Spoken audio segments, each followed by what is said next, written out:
Hi, I'm Rob Hobson, registered nutritionist and head of nutrition at Healthspan, and I'm here today to talk to Arthur Auerhardt, who's a professor in microbiology at Turku University over in Finland. Hi, Arthur. Hi, Rob. How are you doing?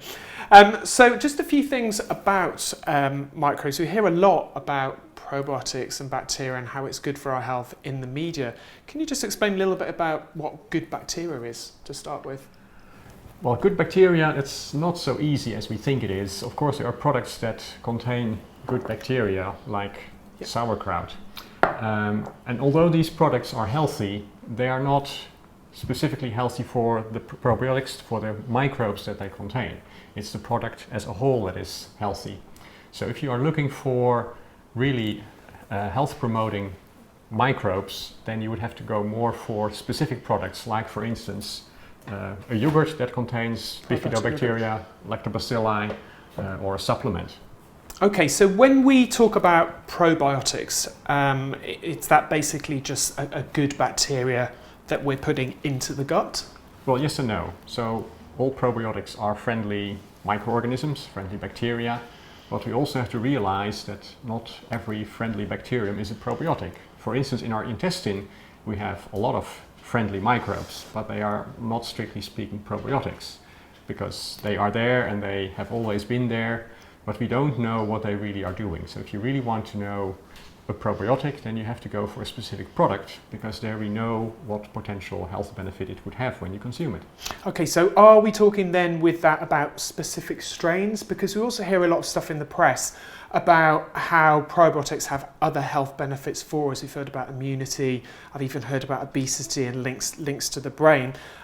What do we know about certain strains, and where do we have the most robust evidence for these sort of health benefits that we keep hearing about in the media? Yeah, so for probiotics, there's a long list of suggested health benefits. And that doesn't mean that every probiotic strain, every lactobacillus, every bifidobacterium is able to do all these health benefits. So there are different probiotics that are able to do different health benefits. It's a bit like with dogs. They all have 4 legs, but different dogs can do different things. Right. And the same thing is with probiotics. If you are out after a certain health benefit, you have to find the right probiotic for that. Right. So you cannot just eat one probiotic and assume it will keep everything at bay and will make you live forever. Okay, that'd be nice though, wouldn't it? Well, it might get boring in the end. Yeah. Okay, so in terms of that then, I think one of the things I keep hearing about are things like upper respiratory tract infections, and there seems to be a lot of evidence for this in the research. Would you say that was, I know we talked about these different strains, but could somebody get that benefit just by taking a probiotic that maybe contained lactobacillus and the bifidobacterium that you spoke about earlier? Yes, you're right. Of the health benefits that have been suggested for probiotics, there are a few that seem to be quite general among the different probiotic products. And reducing risk for respiratory tract infection is one of them. There's a wealth of data for different strains, different products that reduce the risk for respiratory tract infection. That doesn't mean, of course, that they all do it. And again, you would really have to go to a probiotic product. So you should not expect that a plain yogurt, a plain sauerkraut would have this benefit. For that, you would have to go to a probiotic yogurt, kefir, or a supplement. A specific supplement.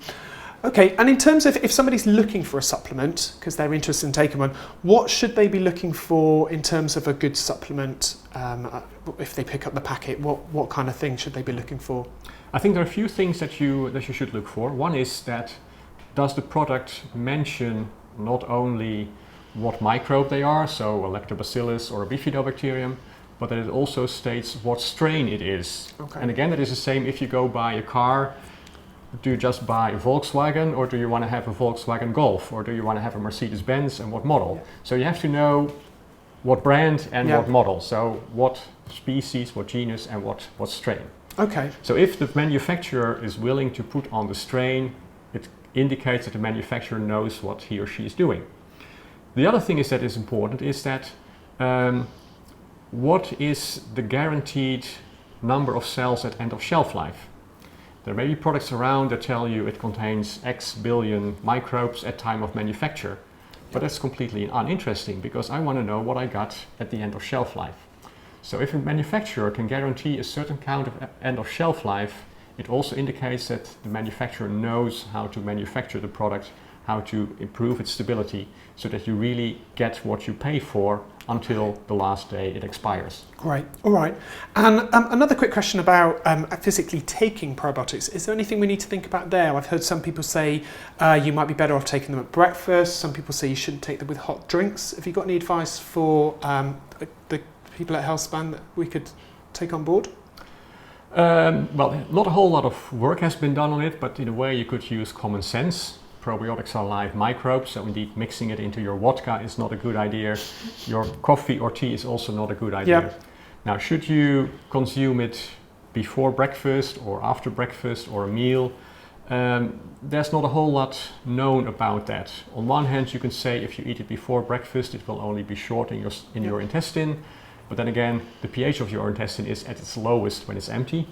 So it's short, but it's tough. Yeah. If you take it together with a meal, it will be in the intestine or in the stomach longer, but the pH will not immediately drop to a very low level. So there are pros and cons with both. However, most probiotics that have been selected are able to resist a low pH. They are able to resist the conditions in the stomach and in the small intestine. Okay. So it shouldn't be a problem. So they're sort of designed to get the best possible route they can down into the gut. Yes, so we and other manufacturers, we have selected such strains that are able to cope with the conditions that we expect them to experience. So therefore they should be resistant to an acidic environment, to the enzymes that we have in the intestine. Okay, and I think one of the things with all supplements is actually more than when you take them is just to remember to take them, because I think people have a lot of supplements stacked up and they just forget to take them. They end up in their cupboard gathering dust. Okay, I've got one last question because I'm quite interested about age, and I know as a nutritionist that as we age, the body becomes less effective at absorbing certain nutrients. Does anything happen to your gut bacteria as you age? Yes. So the older you get, and there's of course not a specific cutoff age, but your microbiota, your microflora changes. Now the exact changes are very personal, so it's not really possible to give a general indication of what is lacking or what is suddenly becoming more abundant. But what you could say is that the diversity is in many cases going down. So you will have less different microbes in your intestine. Okay. And that is usually not a good thing. And we know that because that's the same as in agriculture. When you have only one crop in a field, that's very prone to disease. Now you could say, okay, I don't care about the composition of your microbiota, but maybe you should, because the microbiota is also the main driver of your immune system. So if your microflora is not functioning or does not have the composition it should have, it could indicate that your immune system is also functioning suboptimally. So therefore, taking care of the microbes in your gut could really be beneficial to you as well, in sense of being better able to cope with daily challenges, being that stress or being disease. Yeah. Okay, and I guess that if you don't have as diverse culture, it opens you up to more pathogens sort of invading your gut if you're not careful. Yes. Yeah. Great. Thank you, Elsa. That was really informative.